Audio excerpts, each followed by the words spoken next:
मेरी जेठानी की कोई औलाद नहीं थी और उनका पति भी इस दुनिया से जा चुका था। उनको इतना सदमा पहुंचा कि वह बैठे बैठे बेहोश हो जाती थी। मेरे पति उनको डॉक्टर के पास ले जाते और फिर वापसी पर जेठानी बहुत खुश होती और उनके पास काफ़ी सारे बैग भी पड़े होते। एक दिन जेठानी बेहोश हुई तो मैंने पति से कहा कि आज मैं भी उनके साथ जाऊंगी। यह सुनकर जेठानी को होश आ गया। फिर एक दिन जेठानी को मेरे पति अस्पताल ले गई। जब मैंने पीछा किया तो घर लेके गया। पति जेठानी को जब मैंने देखा तो मेरी जेठानी बेहोश हो गई थी। मेरे पति ने उसे गोद में उठाया, गाड़ी में बैठाकर डॉक्टर के पास ले गया। सदमा ही कुछ ऐसा था। मेरे जेठ का कुछ दिन पहले ही इंतकाल हो गया। मेरे जेठानी को बार बार दौरे पड़ने लगे थे। मेरे जेठ जेठानी से बहुत प्यार करते थे। मैंने आज तक कभी उन्हें लड़ते झगड़ते नहीं देखा था। जेठ के अचानक से हार्ट फेल होने की वजह से मौत हुई। 4 दिन से मेरी जेठानी ने एक निवाला भी नहीं खाया था। मैंने ज़बरदस्ती उन्हें कभी दूध पिलाने या कभी कुछ खाना खिलाने पिलाने की कोशिश करती थी, लेकिन वह साफ मना कर देती थी। एक अजीब बात यह लगी थी कि वह किसी के हाथ से खाना न खाती, लेकिन जब मेरा पति उन्हें अपने हाथों से खाना खिलाता तो वह खाने लगती। मैं और मेरे पति जेठानी का बहुत ख्याल रखते थे। एक तो वो बेऔलाद थी, ऊपर से वो पति के गम भी। मुझे उनकी हालत पर बहुत अफसोस होता था, लेकिन न जाने क्यों जब से मेरे जेठ का इंतकाल हुआ था वो रोज़ ही चक्कर खाकर गिर जाती थी। मेरे पति उन्हें डॉक्टर के पास ले जाते। मुझे तो बहुत परेशानी सी होने लगी थी। एक तो मेरी जेठानी किसी काम में हाथ ही नहीं लगाती थी, सारा काम मैं ही करती थी। फिर मेरे दो छोटे बच्चे थे, उन्हीं से मुझे फुर्सत कभी नहीं मिलती थी। उस पर भी मैं आफत मुझ पर ही टूट पड़ी थी कि जेठानी आए दिन बेहोश हो जाती थी।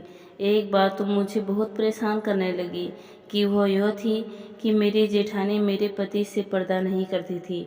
हालांकि उनका मायका भी ठीक ठाक पैसे वाला था, लेकिन वह अपने मायके भी नहीं जाना चाहती थी। कहने लगी, मुझे अब अपने ही घर में ही रहना है हमेशा के लिए। जबकि वह जवान थी, चाहती तो दूसरी शादी भी कर सकती थी, लेकिन कहने लगी वह मेरे जेठ रसीद के नाम पर ही जिंदगी गुजारने लगेगी। पहली बार तो मैंने यही सोचा कि वह सदमे में है, लेकिन जैसे जैसे वक्त गुजरता गया बहुत ठीक हो जाएगी। लेकिन अब तो महीना गुजर गया था और मेरी जेठानी की हरकतें मुझे कुछ अजीब लगने लगी।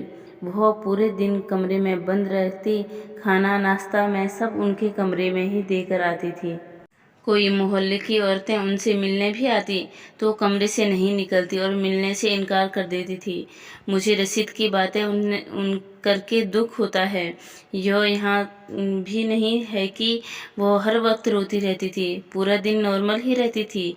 लेकिन जैसे ही मेरे पति घर में दाखिल होता तो कमरे से बाहर आते और मेरे पति से लिपट कर रोने लगती। कहने लगती, तुम्हारा भाई मुझे छोड़कर चल गया, मैं अब किसके सहारे जीऊँगी। मुझे न जाने क्यों अब जेठानी की बात बुरी लगने लगी थी। अगर उतना ही गम था तो मेरे गले लग कर रो लेती, उनका भी जी हल्का कर सकती थी। यह कौन सा गम था जो मेरे पति के साथ ही लगकर कम होता था। पूरा दिन तो वह भली चंगी रहती थी। मेरा पति पूरा दिन का गया भूखा प्यासा था। काम से घर लौटता तो वो कमरे से निकलकर उनके गले लगकर बीच पीच कर डालकर रोने शुरू कर देती थी। साथ ही चक्कर खाकर बेहोश हो जाती थी। मेरे पति उन्हें गोद में उठाकर डॉक्टर के पास ले जाता। जब वापस आती तो बिल्कुल ठीक ठाक अपने कमरे में चली जाती थी। ऐसी कौन सी बीमारी थी जो मेरे पति के आते ही हो जाती है और जब डॉक्टर से वापस आती तो वो ठीक हो जाती है। मेरे पति भी बिना ना हाथ मुंह धोए अपनी भाभी के काम के लिए तैयार हो जाता और अगर मैं कहीं के लिए कह देती तो मना कर देता कि अभी थका हूँ, नहीं जा सकता। मेरा एहसास होना चाहिए। घर की सारी जिम्मेदारियां अब मुझ पर आ गई है। मैं चुप हो जाती क्योंकि वह मुझे साफ साफ जवाब देते और भाभी भाभी को कुछ न कहें। मेरी जेठानी जवान थी, मेरे पति की हम उम्र थी। मेरे जेठ मेरे पति से 6 साल बड़े थे। उनकी शादी के फौरन बाद मेरी सास भी चल बसी और ससुर पहले ही जा चुके थे। घर में बस यह 2 भाई ही रहते थे। मुझे भी पसंद करने मेरी जेठानी गई थी। देखने में मेरी जेठानी बहुत खूबसूरत थी, लेकिन एक आम शक्ल सूरत की मालकिन थी। मेरे पति भी काफ़ी हैंडसम थे। वैसे वैसे तो मेरे जेठ मामूली शक्ल सूरत के मालिक थे, लेकिन व्यवहार में बहुत अच्छे थे। 4 साल मेरे ससुराल में बहुत बहुत अच्छे से गुजरे थे। मेरे जेठ मेरे साथ बिल्कुल छोटी बहन की तरह पेश आते थे। मेरी जेठानी से भी आप जनाब से बात करते थे। कभी ऐसा नहीं हुआ कि मेरी जेठानी ने कोई फरमाइश मेरे जेठ से की हो और उन्होंने पूरी नहीं की हो। मेरे पति मुझसे शुरू से ही खींचे खींचे रहते थे। शादी की रात मुझे देखकर ही न जाने क्यों मेरे पति का मूड ऑफ हो गया था। मुझे सीधे मुंह बात भी नहीं करते थे, बस हर वक्त मुझ पर गुस्सा करते थे। तथा साल के बाद मेरे 2 साल के बाद 2 बच्चे हो चुके थे। मेरी जेठानी बे औलाद थी, लेकिन अजीब बात यह थी कि उनसे कभी भी मेरे 2 बच्चों को पकड़कर प्यार भी नहीं किया था, वरना एक घर में रहते हुए औलाद भी की कमी मेरे बच्चों को प्यार करके पूरा कर सकती थी, लेकिन वह हर वक्त बस खुद पर ही तवज्जो देती थी। मुझसे बहुत प्यार से बात करती थी और वह घर के कामों की सारी जिम्मेदारी मुझ पर डाल चुकी थी और खुद कभी जिम जाकर अपनी फिटनेस का ख्याल रखती थी, तो कभी पार्लर जाकर अपने हुस्न की चमकाती रहती थी। मेरे पति मुझसे उखड़े उखड़े रहते थे। मुझे रात को ही तैयार होने की फुर्सत मिलती थी। पूरा दिन मेरी जेठानी मुझे किचन के कामों में उलझाए रखती थी। जब मैं रात को तैयार होती होती तो मेरे पति कहते कि अब तुम्हारे तैयार होने का क्या फ़ायदा? जब मैं आता हूँ तब तो तुम पसीने से सराबोर होती हो, देखकर ही मेरा मूड खराब हो जाता है। एक तो पहले ही आम शक्ल सूरत की हो और उस पर जब जाओ तुम बेहाल नज़र आती हो। मेरे आने से पहले अपने सब काम खत्म कर लिया करो। भाभी को देखो, भाई के आने से पहले ही कैसे खुशबू भरी होती है और यह देखकर ही दिल बाग बाग हो जाता है। मुझे अब्दुल की यह बात नाक बागी रही, समझ नहीं आती थी। मुझे अब्दुल उनकी बातों से तकलीफ होती थी, बहुत होती थी, लेकिन मेरा मसला यह था कि मैं खामोश दबी सी लड़की थी। मुझे ज़्यादा चालाकियाँ नहीं आती थी। मुझे शादी की पहली रात ही अब्दुल ने यही कहा था कि मैं उनकी भाभी से कि कोई भी बात न टालूं, कभी उनके साथ बहस न करूं। मैंने कभी अपनी जेठानी के साथ कभी भी किसी मामले पर बहस ही नहीं की थी। मेरी रंगत साफ सुथरी थी, लेकिन घर की जिम्मेदारियों में लगकर मुझे अपने में ही फुर्सत नहीं मिलती थी कि मैं अपने पति के घर आने से पहले तैयार होकर बैठ जाया करती, बल्कि अक्सर जब वो घर आते तो मैं सारे काम निपटाकर उसी वक्त किचन से कमरे में जाने लगती। तो मेरी जेठानी तैयार होकर अपने कमरे से निकलती है और मुझसे कहती है, नीरजा तुमने सलाद नहीं बनाया है, तुम्हें पता है ना अब्दुल को सलाद कितना पसंद है, चलो पहले सलाद बना लो।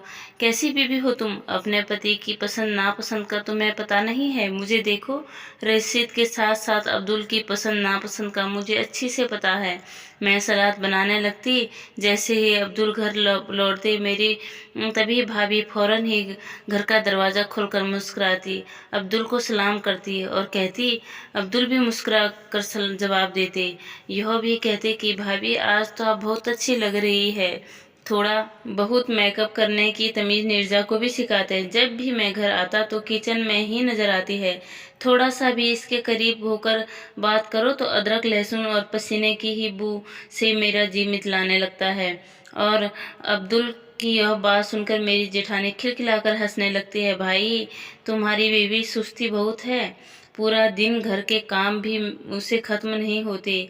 मैं तुम्हारे भाई के आने से पहले सब काम निपटा कर देखो कैसे बैठी रहती हूँ, कैसे सजी सवरी रहती हूँ, लेकिन मुझे यह बात समझ नहीं आती कि यह रंग रूप में सिर्फ अब्दुल को ही दिखाती थी। जब मेरे जेठ अपने काम से लौट के थके हारे आते तब वो आंगन में अब्दुल के साथ बातों में मसरूफ रहती थी। बाहर की डोरबेल बजती तो मुझसे कहती, निर्जा जाकर दरवाज़ा खोलो, तुम्हारे भाई आए होंगे। मैं किचन से सलाद बनाने के बाद रोटियां पकाकर बाहर निकलती, दरवाज़ा खोलती तो अपने जेठ को सलाम करके अपने कमरे में चली जाती। जब नहा धोकर जल्दी जल्दी नीचे आती तो भाभी टेबल पर खाना लगा चुकी होती, बल्कि कभी कभी तो ऐसा होता था कि भाभी और अब्दुल खाना खा चुके होते। मेरे जेठ भी थके हुए आते थे। जब वह फ्रेश होकर बाहर आते तो उनका खाना भी ढका हुआ रहता था। भाभी अब्दुल के साथ टीवी देख रही होती थी, लेकिन मेरे जज्बातों को महसूस नहीं करते थे। वह चुपचाप खाना खा लेते थे। जैसे ही खाना खाकर खाली होते, भाभी मुझसे कहते कि अब किचन तुम संभालो, मैं बहुत थक गई हूँ। मैं टेबल में बर्तन उठाने लगती और यह भी सोचती कि पहले भी तो मैं ही संभाल रही थी। वह करती ही क्या है, बस अपने हुस्न को चमकाती रहती है। शादी के चंद माह बाद की बात है, मैं गर्भवती हो गई और अब्दुल के रवैया भी मुझसे बहुत बेहतर हो गया। जब मेरा पहला बेटा हुआ तो अब्दुल के साथ साथ मेरे जेठ भी बहुत खुश थे। उन्हें बच्चों की बहुत ख्वाहिश थी। वह जब भी घर लौटते तो मेरे बेटे को पकड़ लेते, इससे बहुत प्यार करने लगते। वही उनका उल्टा, मेरी जेठानी मेरे बेटे को कभी पकड़ती भी नहीं थी। वह मुझसे भी बहुत कहती कि उन्हें औलाद की बहुत ख्वाहिश है, लेकिन मैंने कभी उनकी आंखों में औलाद की तरफ देखी ही नहीं थी। अभी मेरा बेटा चंद माह का था कि तभी फिर मैं गर्भवती हो गई। मुझे लगा कि मेरी खराब तबीयत को देखते हुए मेरी जेठानी मेरा एहसास करेगी, लेकिन मेरी जिम्मेदारी इतनी ही रही। छोटे बच्चे के साथ इस हालत में भी मैं किचन में सब काम संभालती थी। अगर कभी अब्दुल से शिकवा कर भी लेती तो भाभी मेरी बिल्कुल मदद नहीं करवाती, तो वह मुझ पर ही चिल्लाने लगते, कहते कि तुम अब जाहिल औरतों की तरह लगाई बुझाई शुरू कर दो ताकि हमारे घर में भी फसाद पड़ जाए। भाभी को की भी देखो, मजाल है कि उन्होंने कभी तुम्हारी बुराई की हो मुझसे, क्योंकि वह घर बनाना जानती है, रिश्ते बनाना जानती है, तुम्हारी तरह नहीं। खबरदार दोबारा भाभी के खिलाफ कुछ कहा, जरा सा काम क्या बढ़ गया, तुम तो मेरे सिर पर ही चढ़ गई। अब्दुल मेरी बात सुनते ही नहीं थे। मुझे समझ नहीं आता था कि भाभी दिन भर करती ही क्या थी। घर की सारी जिम्मेदारी मुझ पर ही डाल रखी थी। सफाई, कपड़े धुलाई, वो सारे काम करके देती थी। बाकी करने को बचता ही क्या था। दूसरा बेटा होने के बावजूद बिल्कुल घन चक्कर सी बन गई थी। अक्सर ऐसा होता कि मैं बच्चों को, घर की जिम्मेदारी में अब्दुल को बिल्कुल भी वक्त नहीं देती थी। बाकी मैं दिन भर की थकी होती थी, लेटे ही गहरी नींद सो जाया करती थी। खुद को तवज्जो देने का भी कुछ वक्त ही नहीं मिलता था। और अजीब बात यह थी कि अब्दुल मुझसे शिकायत करना छोड़ दिया था। मुझे तो यही लगा कि वह मेरी मजबूरी देखकर मेरा एहसास कर रहे हैं, लेकिन हकीकत कुछ और ही था। चंद माह पहले की बात है, मेरे जेठ जब बहुत चुपचाप रहने लगे थे और सिगरेट भी बहुत ज़्यादा पीने लगे थे। सिगरेट तो तब भी पीते थे, लेकिन कभी कभी, लेकिन अब तो वो हर वक्त सिगरेट पीते ही नजर आते थे। किसी गहरी सोच में डूबे रहते कि मेरी जेठानी की वही रूटीन थी, अपनी फिटनेस का ख्याल रखना, सजरना संवरना। बहुत लापरवाह किस्म की औरत थी। यह शायद खुद ही पसंद थी मेरी जेठ की।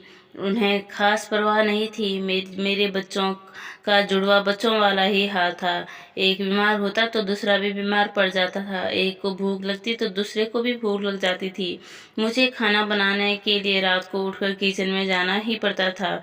मैं जब कमरे से निकलकर लाउंज में आती तो मेरे जेठ अपने कमरे की वजह लाउंज में बैठकर सिगरेट पी रहे होते। वह किसी गहरी सोच में डूबे रहते। ना उन्हें किचन से जाने का पता चलता और ना आने का पता, मेरे वापस जाने का पता, कमरे में जाने का पता न चलता होता। वह अपने ही सोच में मग्न होते। जब मैं कमरे में गई तो दोनों बच्चे रो रहे थे और अब्दुल इनकी वजह से गुस्से में लग रहे थे। मैंने दोनों बच्चों को खाना खिलाया और बच्चे चुप हो गए। मैंने उनको कहा कि रशीद भाई आजकल बहुत चुप चुप रहने लगे हैं, सिगरेट भी ज़्यादा पीते हैं, क्या वजह है? अब्दुल शायद नींद में थे। कहने लगे, ऑफिस की टेंशन होगी, ठीक हो जाएगी। यह कहकर लेट कर सो गए।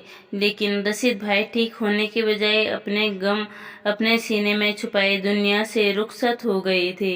और अब मेरी जेठानी ने एक नया तमाशा शुरू कर दिया था कि अब जैसे ही अब्दुल ऑफिस से घर आते तो वह कमरे से निकलकर उन्हें के गले लगकर रोने लगते और चक्कर खाकर बेहोश हो जाते और अब्दुल उन्हें गोद में उठाकर गाड़ी में बैठा डॉक्टर के पास ले जाते।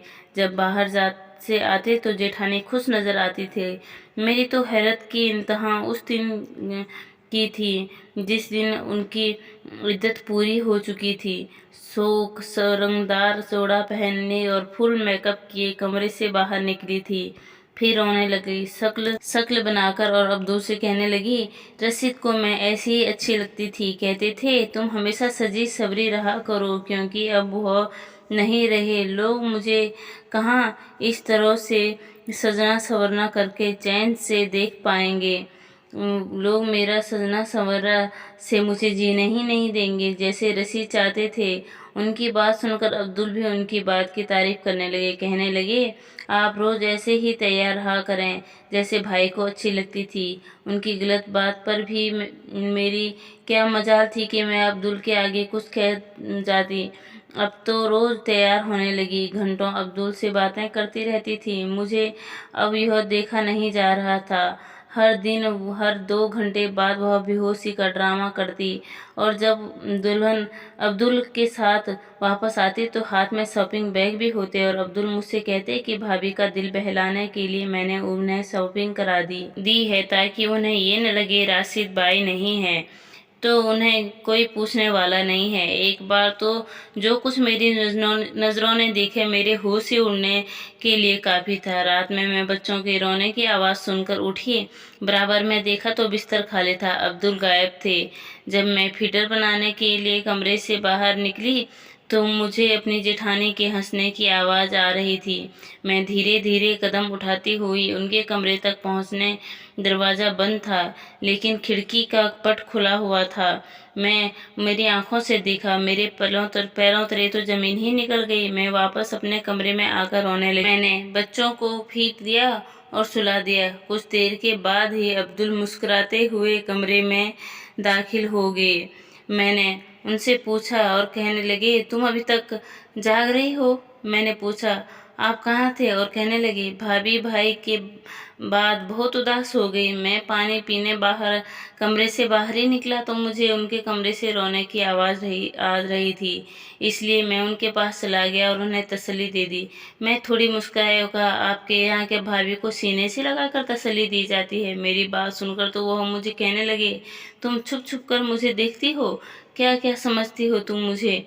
वह मेरी भाभी है, मेरे भाई की बीवी है। मैं उनके छोटे भाई समझ कर ही तसल्ली दे रहा था।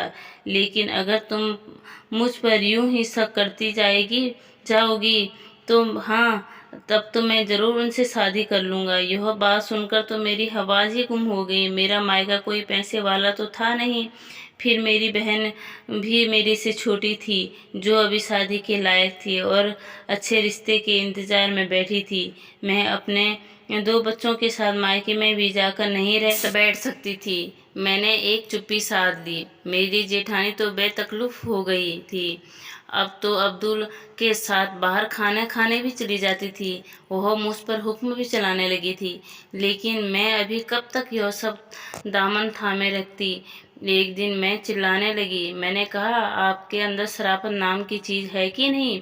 और आप अब्दुल साथ होते हुए आपको शर्म नहीं आती है? वह पति है मेरे, लेकिन रात आप उन्हें रो धोकर अपने कमरे में बुला ही लेती हो। उस दिन मैंने कमरे की खिड़की से देखा तो अब्दुल ने सीने से लगी हंस रही थी। आप कह रही थी, मुझे बिल्कुल रशीद की तरह लगते हो। जब मेरे करीब आते हो तो मुझे ऐसा लगता है कि रशीद मेरे पास है। प्लीज़ यार, मेरे पास से उठकर मत जाओ। और अब्दुल उनका सर सहला रहे थे।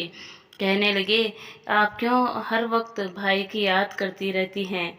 इस तरह तो आप बीमार ही पड़ जाएंगी। मैं एक औरत होने के नाते कैसे सब बर्दाश्त कर सकती। जिस मोहब्बत पर मेरा हक था वह तो आप उन्हें बहलाकर हासिल कर ली। वह मेरी बात सुनकर ठहाके लगाकर हंसने लगी। कहने लगी, जाकर पहले अपनी शक्ल आईने में देखो और फिर अब्दुल को देखो। तुम उसके साथ कहाँ जचती हो? तुम उसकी बीवी कम और नौकरानी ज़्यादा लगती हो। मुझे उनकी बात सुनकर अफसोस हुआ। मैंने कहा कि फिर आपने मुझे अपने देवर के लिए क्यों पसंद किया? उसके लिए किसी खूबसूरत लड़की का इंतज़ाम क्यों नहीं किया? इंसान दिखने में जैसा भी हो, लेकिन नाइंसाफ़ी बर्दाश्त नहीं हो कर सकता। मुझसे यह बात बर्दाश्त नहीं हुई थी। वह इस बात पर हंसने लगी। कहने लगी कि मैंने जानबूझकर ही तुम्हें अब्दुल के लिए पसंद किया था, कि मैं जानती थी कि वह अब्दुल के हिसाब की अच्छी नहीं हो। असल में मुझे अब्दुल के लिए तुम जैसी आम शक्ल सूरत की लड़की चाहिए थी, ताकि वह तुम्हारी वजह से मुझे देखने पर तवज्जो दे, ताकि मेरी तारीफ करे, क्योंकि मेरे साथ भी ऐसा ही हुआ था। मैं बेमिसाल हुस्न की मलिका थी, लेकिन मेरे वालिद ने रशीद के सिर्फ शराफत देखकर एक मामूली शक्ल सूरत वाले शख्स से मेरी शादी करवा दी थी। मैं जब विदा होकर इस घर में आई तो पहली बार मैंने अब्दुल को देखा था। वह अपने भाई से बिल्कुल अलग था। पहली नज़र में अब्दुल पर अपना दिल हार बैठी थी। रशीद के कमरे में दुल्हन बनी बैठी थी, लेकिन मेरे जहन में तो एक ही शख्स था, वो था अब्दुल। हाँ, रशीद मेरे हुस्न की तारीफ तो बहुत करते थे, लेकिन मुझे कभी उनकी ज़बान से अपनी तारीफ अच्छी ही नहीं लगती थी। मैं तो रोज़ और अब्दुल के लिए सजती संवरती थी। वह मुझे भाभी समझता था और इज़्ज़त भी बहुत करता था। एक ही तकलीफ होती थी मुझे अब्दुल से, कि वह मुझसे दूर दूर रहता था, मुझे देखता तक नहीं था। शायद इसलिए कि मैं उसके भाई की बीवी थी। लेकिन अब्दुल की यह आदत मेरी जान जला कर रख देती थी। मेरी सास बीमार रहती थी, उसे मेरी खिदमत की ज़रूरत थी, लेकिन मुझे ना पति की परवाह थी और ना बीमार सास की। मैं हुस्न की मल्लिका हूँ। मुझे हसीन मर्द चाहिए था और अब्दुल मेरे मायाद पर पूरा उतरा था। रशीद को बच्चे अच्छे लगते थे, लेकिन मुझे उसकी अपनी फिटनेस प्यारी थी। मैं कोई बांझ नहीं हूँ, ना ही रशीद से कोई ऐसी कमी थी। मैंने खुद ही बच्चों को झंझट नहीं पाया, क्योंकि मैं रशीद से दूर रहने की और अब्दुल के करीब होने के बहाने ढूंढती थी। अपनी सास के इंतकाल के बाद अब्दुल से बातें करने लगी। उसके साथ वक्त गुजरने लगा। रशीद को यही लगता था कि मैं अब्दुल का ख्याल रख रही हूँ, ताकि उसे कभी माँ की कमी महसूस न हो। जब वह हम ऑफिस से वापस आता तो मैं तैयार होकर उसके सामने आती। फिर अब्दुल भी। उन्होंने मुझे माँ मैं कुछ नहीं कहा, लेकिन यह गम दिल में लगा लिया। वह मेरी आंखों में अब्दुल की मोहब्बत को देख चुके थे। मैंने राशिद से बिल्कुल कह दिया कि मैं अब्दुल से मोहब्बत का इजहार भी कर चुकी हूँ। यह भी कह चुकी कि राशिद मुझे बिल्कुल भी पसंद नहीं है। मैं उसके साथ मजबूरन ज़िंदगी गुजार रही हूँ। उसके बाद से राशिद कमरे की बजाय लाउंज में सोने लगे थे, चुप चुप रहने लगे थे। सारा दिन यह बर्दाश्त नहीं हुई, इसलिए मैंने उनसे जल्द जान छूट गई और अब्दुल की सारी हमदर्दियाँ मेरे साथ है। वह दिन दूर नहीं जब अब्दुल मुझसे शादी करके तुम्हें धक्के देकर घर से बाहर निकालेगा। मैं हैरत से फटी फटी आंखों से अपनी जेठानी की गंदे इरादे सुन रही थी। जब बाहर दरवाज़ा खुला तो अब्दुल बड़े गुस्से से अंदर दाखिल हुआ और एक जोरदार तमाचा मेरी जेठानी के ऊपर मार कर कहने लगा, मैं आपको अपनी बड़ी बहन समझता था और आप ऐसी घटिया सोच सकती हैं। मेरे बाप जैसे भाई को आपने मौत के घाट उतार दिया। अभी अभी यहाँ से दफा हो जाए, वरना मैं आपको जान से मार डालूंगा। मेरे जिस गुस्से अंदाज में अब्दुल बोल रहे थे, लगता था कि अपनी भाभी की सारी बातें सुन चुके थे। मैंने दिल से उन्हें रब का शुक्र किया, क्योंकि मेरी बात तो वह शायद कभी भी भरोसा ना करती। लेकिन मेरी जिठानी की सच अब्दुल के सामने खुल चुकी थी, इसलिए वहाँ से चली गई।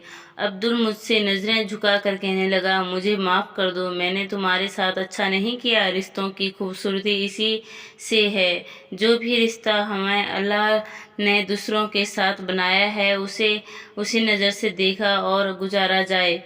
आप सभी को हमारी कहानी कैसी लगी कमेंट करके ज़रूर बताइए। कहानी अच्छी लगी तो चैनल को सब्सक्राइब ज़रूर करें, वीडियो को एक लाइक ज़रूर करें। धन्यवाद दोस्तों।